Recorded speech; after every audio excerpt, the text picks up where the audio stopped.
Over confidence কথাটা সাধারণত আমরা সবার কাছে বেশিরভাগ শুনে থাকি।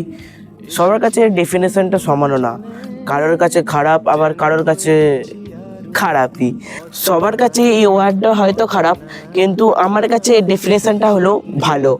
আমি জানি কমেন্টসে অনেকেই আমাকে অনেক কথা বলবে, কিন্তু আমি তাও বলবো ওভার কনফিডেন্স ভালো। আচ্ছা, ওভার কনফিডেন্স কে বলে? যে সেটা করছে?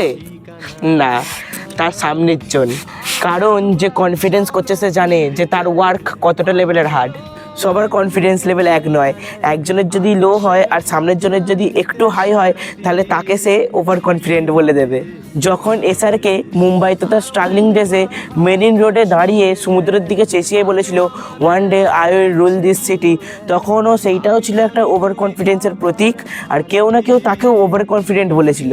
ঠিক একইভাবে ইয়াং রোনাল্ডোকে যখন জিজ্ঞাসা করা হয়েছিল who is the best player in this world, তখন সে বলেছিল মি, এবং সেটাও ছিল একটা ওভার কনফিডেন্সের প্রতীক, এবং তাকেও কেউ না কেউ ওভার কনফিডেন্ট বলেছিল।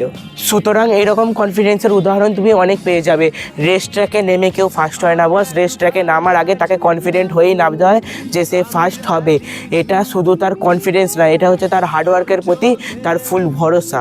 ওভার কনফিডেন্স বলে কিছুই হয় না বস, যখন কেউ তার 100% দিয়ে হার্ডওয়ার্ক করছে আর নিজের ওপর তার ফুল ভরসা আছে, কিন্তু সামনের জন তার 100% দিয়ে ওয়ার্ক করছেন এবং তার উপর তার নিজের পুরো ভরসাটা নেই, তখন সামনের জনকে দেখে তার ওভার কনফিডেন্স মনেই হবে।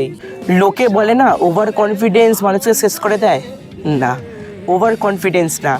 একটা ছেলে যখন তার 100% হার্ডওয়ার্ক করছে এবং তার নিজের ওপর ফুল কনফিডেন্স আছে, লোকজন তাকে ওভার কনফিডেন্ট বলে বলে তাকে যখন পুরো শেষ করে দেয় এবং তাকে একটা ফেলিয়ারের ট্যাগ পরিয়ে দেয়, সেইটা একটা মানুষকে শেষ করে দেয়, একটা ছেলেকে শেষ করে দেয়।